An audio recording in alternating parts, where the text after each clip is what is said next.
The Peckham extended gaming mouse pad provides 3 millimeters of thickness, a waterproof coating, and is machine washable. Click the link in the description to find out more. Skip it up and that up.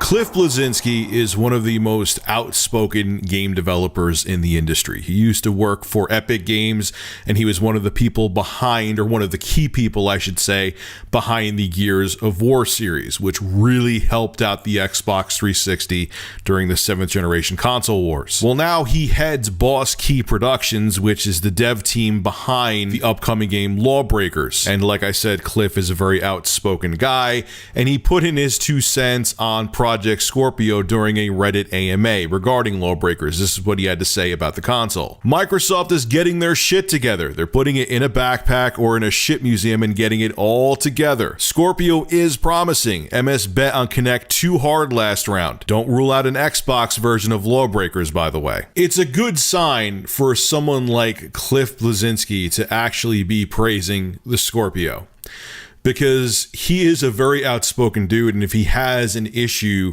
with a company or a game developer, we know from his history he has no issue expressing his opinion. So if he had concerns about the Scorpio or he thought it sucked, he may not come out and say that it sucks because he wants to be able to develop for Microsoft's platform, but he would have found a way to be like, hey, look, I have my reservations about Microsoft's upcoming console. So for him to be looking forward to it and saying that it's a kick-ass system is a really good sign. Now, he brings up a really good point about Microsoft and how they launched the Xbox One, and maybe as to why the Scorpio is going to be a real beast of a gaming console, and why Microsoft, partially why, I've explained other reasons why, partially why they're coming out with it. I'm going to read to you again what he said. MS bet on Kinect too hard last round, and then he says don't rule out an Xbox version of Lawbreakers, but that's the first sentence I said is key there, because he's right. When Microsoft launched the Xbox One or revealed it, their whole thing was Kinect. A big reason the specs of the Xbox One are inferior to the base PlayStation 4 was they were trying to cut costs so they could shoehorn in the Kinect. And Microsoft now is realizing the error of their ways. They have for a while. I mean, especially when Phil Spencer took over the Xbox brand, the Xbox One has been much more gamer focused. And I got to give Phil Spencer a lot of credit. He really turned around the Xbox One and Xbox as a whole. But now that the Xbox division is free of Don Matrick's ass crack, and they're not trying to make a cable box that could just so happen to play games, which when the Xbox One was revealed, that's what it felt like Microsoft was doing. They're coming out with this system now, the Scorpio, that is almost like an apology letter to the gaming community. Like, here is the real Xbox, here is the real console that we envisioned coming out with maybe even 3 years ago. Granted, it wouldn't have been as powerful, but you get my point. This is a gamer system. It's powerful, it's capable, it's meant to play amazing games at high resolutions, maybe not all in 4K, but high resolutions. This is the system we should have come out with in 2013, and here it is now. Also, another good sign for the Scorpio is that Microsoft is not having the original Xbox One be an anchor for the Scorpio, meaning that developers don't have to have frame rate parity in between the Xbox One version of the game and the Scorpio version of the game.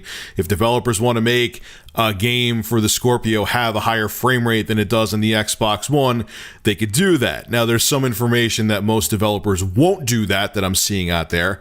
Granted, it's rumors, we'll have to wait and see.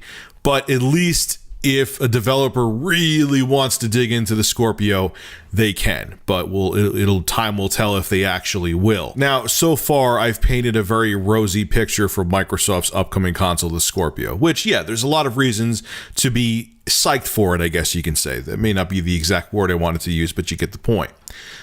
The big Achilles heel with the Scorpio, and I agree with Michael Pachter to a degree. Who's Michael Pachter? But I agree with Michael Pachter to a degree, is the price. Now, he's saying, if it's anything above $399, it's in trouble, which it's not going to be $399, Mike. Okay, it's just not going to happen. There's no way it's packing more horsepower. It's going to have an Ultra 4K Blu-ray drive, yada, yada, yada. It's not going to be $399.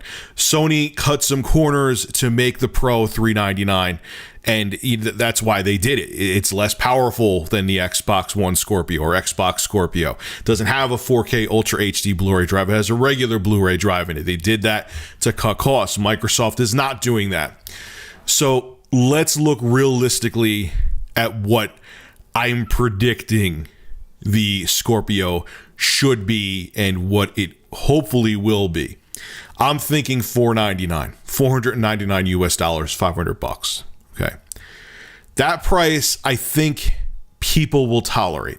It won't fly off the shelves at that price point, or who knows, maybe it will. This industry's so unpredictable, but it won't fly off the shelves, I'm thinking, at $500.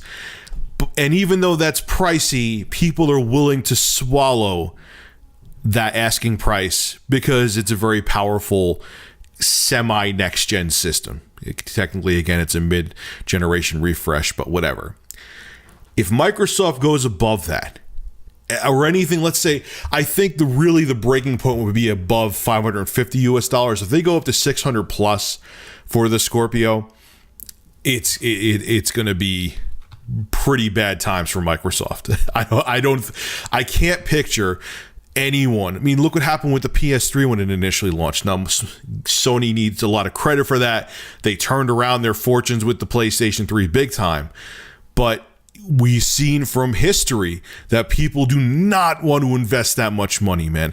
PC gamers are a little bit different. Now, again, like I've always said, you could spend much less money than people realize to get a very capable gaming PC, but the PC elitists or PC enthusiasts will go out and spend a ton of money.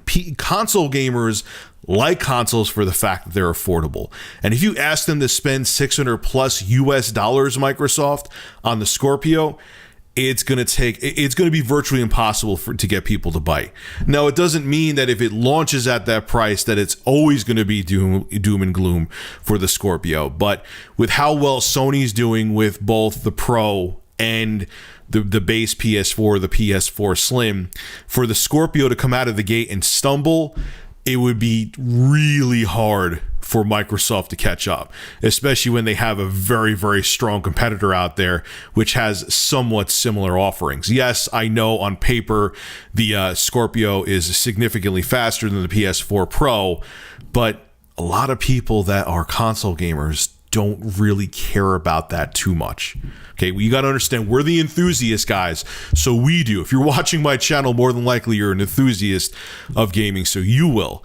But the general consumer doesn't care. And if they go and see that the Scorpio is $600 and Sony's equivalent to PS4 Pro is $400, or if Sony really wants to take a dig at Microsoft during the holiday season, they could drop the Pro to $350.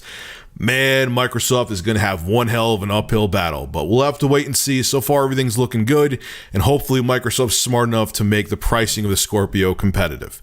This is Rich, Review Tech USA, signing out. Have a good one.